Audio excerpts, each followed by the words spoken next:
நாமக்கல் அருகே பெற்றோரின் எதிர்ப்பை மீறி காதலித்த இருவர் காவல் நிலையத்தில் தஞ்சமடைந்து திருமணம் செய்து கொண்டனர். நாமக்கல் ஏஎஸ் பேட்டையைச் சேர்ந்த நந்தினியும் கோனேரிப்பட்டியைச் சேர்ந்த அஜய் என்பவரும் காதலித்து வந்துள்ளனர். இவர்களின் காதலுக்கு பெற்றோர்கள் எதிர்ப்பு தெரிவித்து வந்துள்ளனர். சம்பவத்தன்று காதலனுடன் நந்தினி காரில் செல்ல முயன்றுள்ளார். இதனை கண்ட நந்தினியின் தந்தை காரின் கண்ணாடியை உடைத்து மகளை மீட்க முயற்சித்துள்ளார். இதனையடுத்து காதலர்கள் நாமக்கல் காவல் நிலையத்தில் தஞ்சமடைந்து திருமணம் செய்து கொண்டனர்.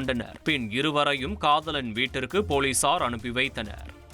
நெல்லையில் செல்போனில் பேசியவாறே அலட்சியமாக பேருந்தை இயக்கிய அரசு பேருந்து ஓட்டுநர் பணியிடை நீக்கம் செய்யப்பட்டுள்ளார். திருநெல்வேலியில் இருந்து ராமேஸ்வரத்திற்கு சென்ற அரசு பேருந்து 40 பயணிகளுடன் சென்றது. அந்த பேருந்தின் ஓட்டுநர் 10 நிமிடங்களுக்கும் மேலாக செல்போனில் பேசியபடியே ஒரு கையில் பேருந்தை இயக்கியுள்ளார். இதனை பேருந்தில் பயணித்த ஒருவர் வீடியோ எடுத்து சமூக வலைதளங்களில் பதிவிட்டார். இது தொடர்பாக நடத்தப்பட்ட விசாரணையில் சம்பந்தப்பட்ட ஓட்டுநர் SPR பாண்டியனை அரசு போக்குவரத்து கழக பொது மேலாளர் பாலசுப்ரமணியன் பணியிடை நீக்கம் செய்து உத்தரவிட்டுள்ளார். குன்னூரில் மளிகை கடையின் கதவை உடைத்து மிட்டாயை ருசித்த கரடியால் பொதுமக்கள் அதிர்ச்சியில் உள்ளனர். நீலகிரி மாவட்டம் குன்னூர் சுற்றுவட்டார பகுதிகளில் சமீப காலமாக கரடிகளின் எண்ணிக்கை அதிகரித்து காணப்படுகிறது. குறிப்பாக உணவு மற்றும் குடிநீர் தேடி குடியிருப்பு பகுதிகளுக்குள் நுழைகிறது. இந்நிலையில் குன்னூர் சாலையில் உள்ள மளிகை கடை கதவை உடைத்து உள்ளே புகுந்த கரடி மிட்டாய்களை சுவைத்த காட்சி வெளியாகியுள்ளது. வனத்துறையினர் அந்த கரடியை பிடிக்க பொதுமக்கள் கோரிக்கை விடுத்துள்ளனர்.